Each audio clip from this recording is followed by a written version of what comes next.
Hey guys, it's Rachel. It's Thankful Thursday. I'm here with Kel. I did just make a video and I ended up pressing stop on the record after about 3 seconds, and I didn't realise until I'd gone all the way through the video. So here I am again for the second time. Gosh, I need to try and think about what I need to say now. Okay, this week we're looking at physical implications of refeeding, basically. I'm going to lack a lot of technical knowledge in talking about this, and I'm trying to not see that as a disadvantage, because I don't know how helpful it is to get completely wrapped up in the symptoms physically and sort of be able to kind of research them. I guess I didn't particularly find that helpful. Maybe you will. I would also preferably direct you to Kathy's channel, who is normally here on a Wednesday with Ariel and is just taking some time out, especially when it comes to anorexia nervosa, as that's her sort of specialty, and she has a lot more technical knowledge than me, so I would kind of direct you there for that. What I'm going to do today is I'm just going to give you a kind of very personal story of my recovery in terms of refeeding and weight gain. Now, my recovery began in January 2004, and despite obvious relapses which come with recovery, I'd kind of been symptom free for the most of that part. Before that though, I'd been in hospital, I'd been refed, I'd had huge amounts of therapy, and like a lot had been going on, and it was kind of, I don't really know, but there was a number of things that led to me sort of thinking I want to take control of this. And not be ill with an eating disorder for the rest of my life. I was obviously incredibly unsure how to do that. My struggles were with anorexia nervosa, and so for me it meant gaining weight. I think a lot of people, regardless of whether they're underweight or not, will probably gain some form of weight when they start to feed their body again.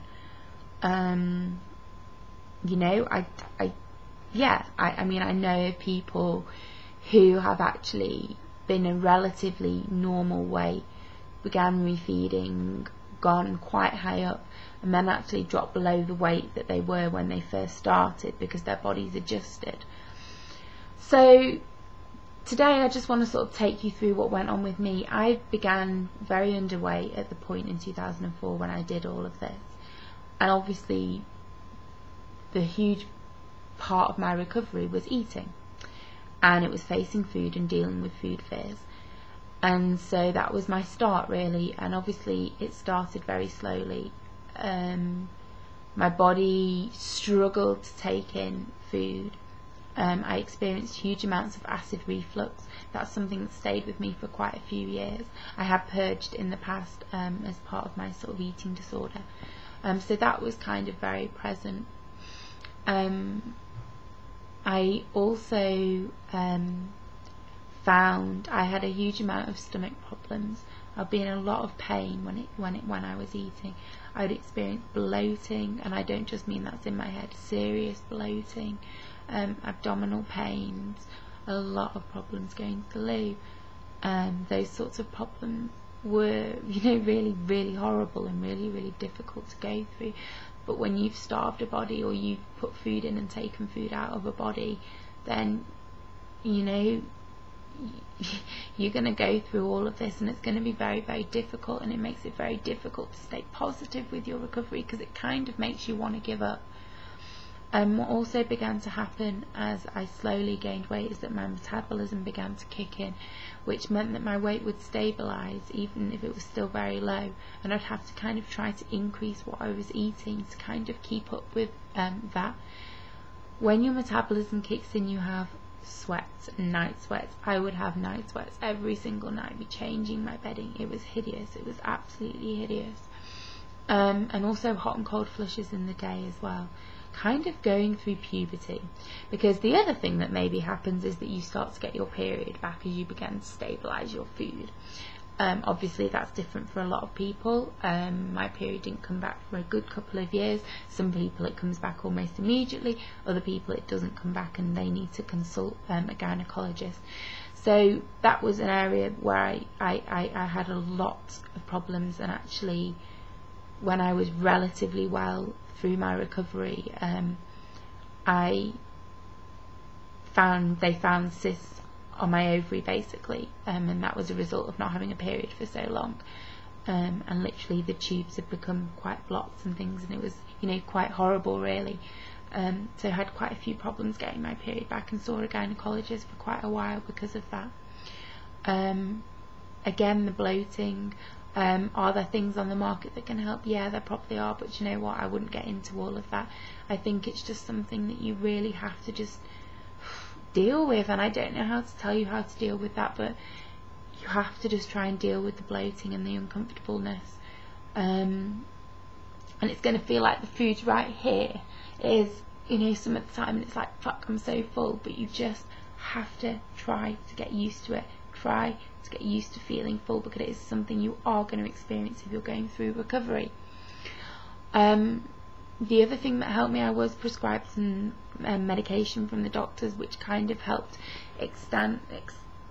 I know a lot of people want their stomach to shrink, but to sort of expand it a little bit and relax it so that I could eat food, because, you know, as I began to recover, I wanted to go out for dinner with my friends, and I didn't want to be kind of sat there in agony, you know, or eat too little, because I didn't want them commenting. Oh, I'm doing this, Mum. I'm just doing this. Sorry, my mum's just bought me a cup of tea.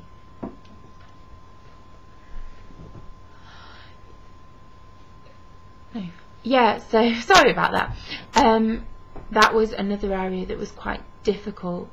I also began to have very weird problems with my body.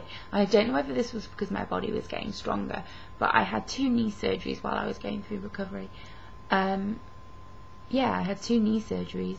I had obviously these gyno problems that ended me up in hospital, and yeah, it was kind of hard to be sort of poorly, or kind of, yeah, to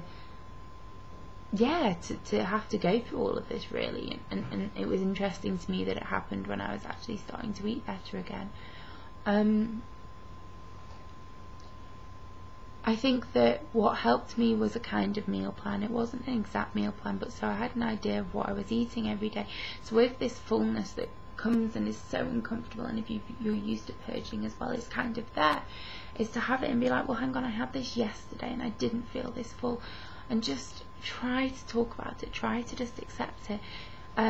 The other thing, like I said before, is if your weight is stabilising and you need to find a way of it moving up, is it took me a good 3 years to get to a healthy weight. Yeah, good 3 years, and where is it now?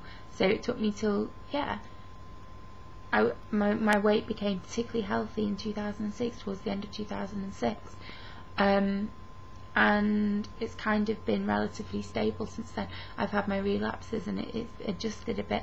What I found when I was first starting to eat, within the first kind of year anyway, is that my depression lifted, my anxiety lifted, I was far happier, far more content, I could cope a lot better because I was feeding myself. And you know, if I was struggling with stuff, at least I was feeding my body, and I was stronger mentally. You're not going to be strong mentally if you're not feeding your body.